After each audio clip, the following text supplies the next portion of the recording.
Hello అండి, అందరికీ నమస్తే, గుడ్ మార్నింగ్. నేను మీ ప్రకాష్ని. తెలుగులో ఈ మూడు కూడా ప్రధాన వార్తాపత్రికలు ఈనాడు, ఆంధ్రజ్యోతి, సాక్షి. ఈ మూడిట్లో వచ్చే ముఖ్యమైన అంశాలని ప్రతిరోజు కూడా 10 నుంచి 15 నిమిషాల పాటు చర్చించుకోవడం మన కంటెంట్ అనమాట. సో వీడియో చివరి వరకు చూడడానికి ప్రయత్నం చేయండి, అలాగే లైక్ చేయండి.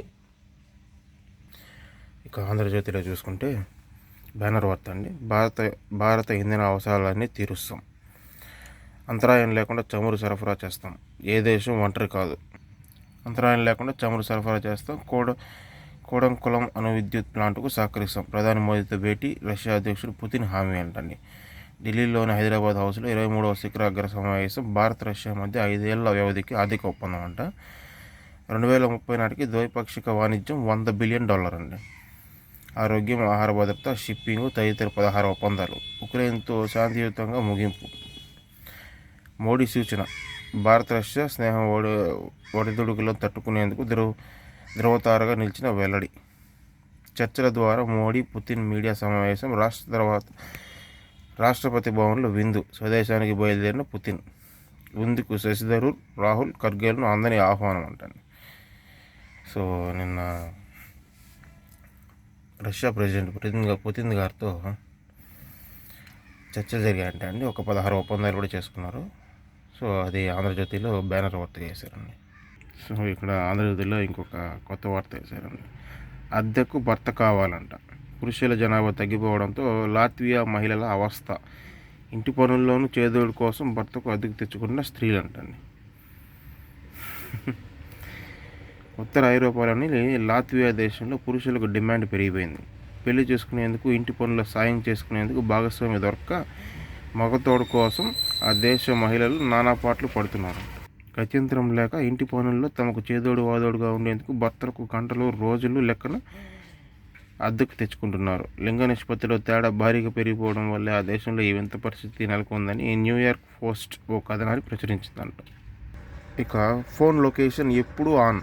కొత్త నిబంధనపై కేంద్రం ప్రభుత్వం కసరత్తు అంటండి. మెరుగైన నిఘా వ్యవస్థ కోసం ఫోన్ లొకేషన్ ఎల్లప్పుడూ ఆన్లోనే ఉండేలా కొత్త నిబంధనలు తీసుకొచ్చేందుకు కేంద్ర ప్రభుత్వం ప్రయత్నిస్తుంది.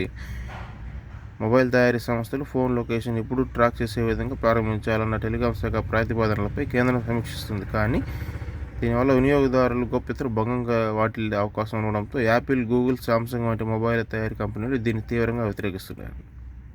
సో తిరుమల వచ్చే అందరికీ వైకుంఠ ద్వార దర్శనం అంటండి.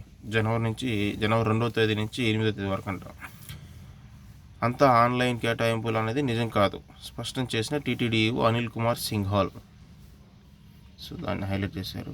సో 300 టికెట్ల కోట 21 నిమిషాలను పూర్తి. 1.10 గంటల్లోనే ముగిసిన శ్రీవాణి టికెట్ల బుకింగ్. సో అందుబాటులోకి శ్రీవారి బంగారు డాలర్లు అంట అండి. కొంతకాలంగా కొరత ఉన్న శ్రీవారి అమ్మవార్ల బంగారపు డాలర్లు టీటీడీ భక్తులకు తిరిగి అందుబాటులోకి తీసుకొచ్చింది. వారం రోజులు పైగా విక్రయ కేంద్రం వద్ద నో స్టాక్ బోర్డు పెట్టారు. భక్తుల నుంచి విమర్శలు రావడంతో ఆగమేఘాలపై బంగారు డాలర్ల కౌంటర్లో అందుబాటులో ఉంచి విక్రయాలు మొదలుపెట్టారు. ప్రస్తుతం శ్రీవారి అమ్మవారి బొమ్మలు ఉన్న బంగారు డాలర్లను 2, 5, 10 గ్రాముల్లో విక్రయిస్తున్నారు. గతంలో వీటిని చిన్నపాటి డబ్బా లేదా పేపర్లో ఇచ్చేవారు. అయితే తాజాగా ఏటీఎం కార్డు సైజులో ఉన్న ఓ కార్డుతో టీటీడీ లోగో, స్వామి ఆనంద నిలయం చిత్రాలతో పాటు వెంకటాద్రి సంస్థానం బ్రహ్మాండ నాస్తి కించన వెంకటేశ సమోదేవో నా భూతో నా భవిష్యత్తి అనే ప్రింట్ చేసి విక్రయిస్తున్నారంట.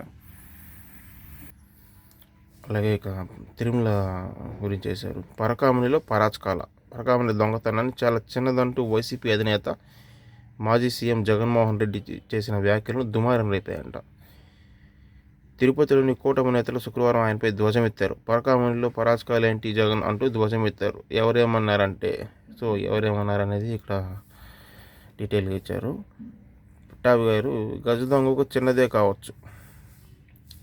అలాగే సుగుణమ్మ గారు ఆర్థిక నిరస్తుడికి ఇదేమి లెక్క, ఐఏఎస్ అధికారులు అంటే లెక్కలేదా అనేసి ఇంకా నరసింహ యాదవ్ అంటండి కార్పొరేషన్. శ్రీవారి కానుకలు అంటే లెక్కలేదా, ఆర్సీ మునికృష్ణ డిప్యూటీ మేయర్ అంటండి. ఏనుగులు తిన్నవాడికి పీనుగులు ఒక లెక్క అని ఇక్కడ కిరణ్ రాయల్ గారు స్పందించారు. సో ఇంకా చర్చిలో జరిగితే ఇలాగా స్పందిస్తారా? రూపాయి దొంగిలించినా అది పవిత్రమైన స్వామివారి సొత్తే. అది మీ దృష్టిలో చిన్న జోరిన లక్షల కోట్లు కొట్టేసి బెయిల్పై ఉన్న మీకు అది చిన్నదే కావచ్చని ఇక్కడ భానుప్రకాష్ రెడ్డి గారు టీటీడీ సభ్యులు విమర్శించారు. చిల్లర కేసుగా మాట్లాడతావా అనేసి రవి నాయుడు శాప్ చైర్మన్ అన్నాడు. ఇక వివేక హత్య కేసులో మరింత లోతుగా దర్యాప్తు చేయాలి. సిబిఐ కోర్టుకు సీనియర్ న్యాయవాది లోద్రా వినతి. మాజీ సీఎం వైఎస్ జగన్ చిన్నాన్న, మాజీ మంత్రి వైఎస్ వివేకానందరెడ్డి గారి హత్య కేసులో మరింత లోతుగా దర్యాప్తు చేయాలని సీనియర్ న్యాయవాది సిద్ధార్థ లోద్రా నాంపల్లి సిబిఐ కోర్టు కోరారు. మరింత దర్యాప్తు జరపాలని పిటిషన్ దాఖలు చేసిన వివేక కుమార్తె నర్రెడ్డి సునీతారెడ్డి తరపున ఆయన శుక్రవారం లిఖితపూర్వకంగా వాదనలు సమర్పించారు. గతంలో సరిగా దర్యాప్తు జరగనందునే ఇప్పుడు మరింత లోతుగా దర్యాప్తు చేయాలని కోరుతున్నామని తెలిపారు. అయితే ఇందుకు అభ్యంతరం లేదని సిబిఐ ఇదివరకే కోర్టుకు తెలియజేసిందని గుర్తు చేశారు. లోతుగా దర్యాప్తు చేయడం వల్ల ఈ కేసు ట్రయల్కు వచ్చే ఇబ్బంది ఏమీ లేదన్నారు. వేగంగా ట్రయల్ నిర్వహించడం కంటే న్యాయమైన విచారణ చేయడం ముఖ్యమని, ఇదే విషయాన్ని వివిధ కేసుల్లో సుప్రీంకోర్టు స్పష్టంగా తెలియజేసిందని ఉదాహరణ ఇచ్చారు. ప్రతిరోజు కేసు ఏదో ఒక న్యూస్ వస్తూనే ఉందండి వివేకానందరెడ్డి గారి కేసు వల్ల. చదువు బలమైన ఆయుధం, 1,00,000 మంది మెదళ్లను కదిలించే శక్తినిస్తుంది ఉప ముఖ్యమంత్రి. సో నిన్న చిలకలూరిపేటలో ఉప ముఖ్యమంత్రి గారు ప్రభుత్వ కార్యక్రమంలో పాల్గొన్నారండి. ఏ మీడియంలో చదువుకున్నా సృజనాత్మకత పెంపొందించుకోవాలి, విద్యార్థులకు పవన్ కళ్యాణ్ పిలుపు. చిలకలూరిపేటలో మెగా పీటీఎం హాజరంట. ఇక అక్కడే లోకేష్కి అభినందనలు అండి. కూటమి ప్రభుత్వం అమలు చేస్తున్న కార్యక్రమాల్లో పీటీఎంలా చాలా కీలకమైంది. దీని మంత్రి లోకేష్ ముందుకు తీసుకుపోతున్నారు. ఆయన హృదయపూర్వక అభినందనలకు పిలుపు. పిల్లలకు స్కూలు పంపించాం, వారే చదువుకుంటారని తల్లిదండ్రులు భావిస్తుంటారు. అయితే పిల్లలు స్కూల్లో ఏం చేస్తున్నారు, ఎలా చదువుతున్నారు అనే విషయం తెలుసుకోవడం వారి బాధ్యత. అందుకే లోకేష్ కలుగు చేసుకుని పీటీఎం నిర్వహిస్తున్నారు. కేరళలో టీచర్ తల్లిదండ్రుల సంఘం చాలా బలంగా ఉంటుంది.